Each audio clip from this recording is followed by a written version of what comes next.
Kalau saya sebagai pribadi atau MUI mengatakan, ya nggak usah nonton situ, apa? Nonton selawatnya aja. Ya kan? Kita bikin pengajian, itu selera. Tapi tidak boleh atas nama saya, selera saya, atau saya menganggap itu lebih baik dan lebih dekat kepada keagamaan, kemudian orang lain melarangnya. Sama dengan yang kita lakukan di MUI ya. Kita mengajukan tentang sistem ekonomi syariah, ada perbankan syariah, ada asuransi syariah.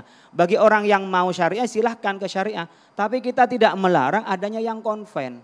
Begitu juga aliran musik, ada yang musik ya bernuansa religi, kemudian ada musik yang nuansanya rock, keras. Ini kan selera ya. Saya umpamanya ke lagunya Bang Iwan Fals, itu senang terus. Ebit G ada, saya senang terus gitu. Ya selawatnya Habib Syekh, saya senang terus gitu. Jadi itu soal selera. Nah oleh karena itu berkenaan dengan musik saya pikir nggak perlu kita perdebatkan. Silahkan yang mau konser dan undang-undang kita tidak melarang. Hanya saja jangan sampai tadi melukai moral kita. Menjadi kampanye LGBT. Persoalan orangnya pro LGBT Pak, nggak ada masalah. Artinya kalau Pak boleh Pak ke Arab orang LGBT untuk datang. Ya nggak ada masalah, di sini juga nggak pernah melarang. Mungkin di dalam kita juga banyak yang LGBT. Di dalam kita. Tetapi selamanya ada itu adalah penyakit yang harus kita sayangi mereka untuk disembuhkan. Bukan berarti kita sayangi mereka, dibiarkan. Bukan sayang itu, menjerumuskan loh. Ini pola pikir. Jadi jangan dianggap kalau kita melarang LGBT kemudian kita juga kepingin mereka itu kembali yang benar. Dianggap kita adalah anti kemanusiaan, anti HAM, anti toleransi. Tidak, ini toleransi yang sebenarnya. Kita tahu dia adalah tidak benar, kita luruskan ke jalan yang benar.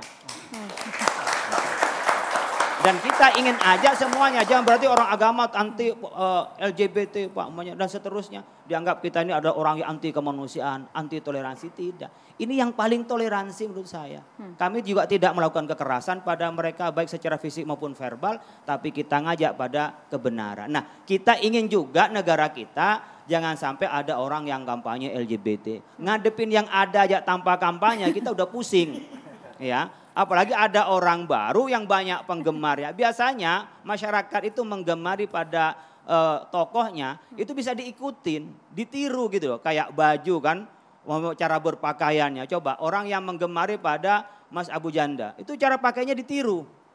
Para follower-followernya itu, begitu juga para artis, mungkin Mbak Mukmin juga ditiru.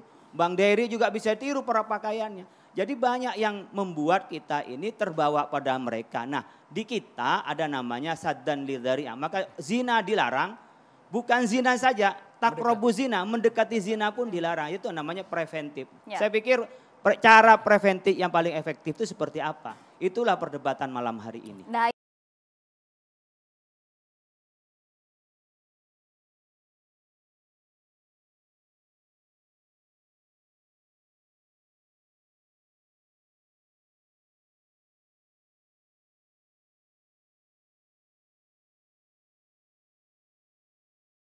itu dia, pemahamannya seperti itu. Agak berbeda dengan Mas Abu Janda tadi kalau bagi. Jadi gimana? Saat ini sudah sepakatkah dengan Kiai Haji Khalil Nafis? Kalau Kiai yang ngomong, Anda sepakat. Tapi kan artinya, Mas Abu Janda, LGBT tidak bisa sama sekali ditawar-menawar. Oh iya memang. Memang benar. Pokoknya intinya yang Kiai bilang, ini kan masalah apakah IO-nya bisa memastikan secara tegas gitu bahwa memang Coldplay datang ke sini tidak akan mempromosikan atau mengibarkan bendera itu kan kekhawatiran Kiai itu ya benar sama saya. Tapi harus ada langkah preventif.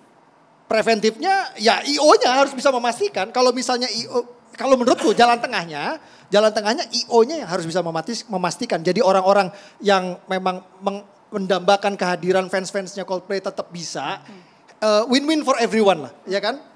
Everybody happy gitu kan? Fansnya tetap bisa menonton konser, juga LGBT tidak dikampanyekan di panggung. Tapi apakah kemudian kesepakatan ini bisa dianggap mudah oleh IO, Bang Aldo?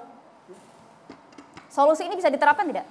Ya, jadi kalau solusinya pastinya semua bisa dilewati dengan komunikasi. Kenapa? Karena begini, Indonesia ini sangat mature masalah musik. Bukan baru saja kita mengenal musik. Kalau dilihat ada 4 segmentasi musisi di Indonesia bahkan di internasional. Satu adalah starter musician, rising star, superstar, megastar. Nah Coldplay ini masuk ke musisinya musisi.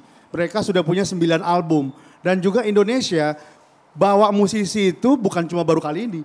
Dulu Mick Jagger juga pernah ke sini.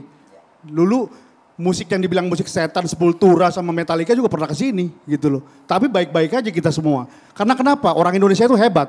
Orang Indonesia itu jago diplomasi. Di meja ini tadi saya lihat bapak jago diplomasi semua gitu loh. Saya yang orang musik takjub hari ini gitu loh. Iya, karena di musik itu cuma dua halnya. Enak sama nggak enak gitu aja, nggak ada ribet-ribet gitu loh. Nah, di musik juga kita melihat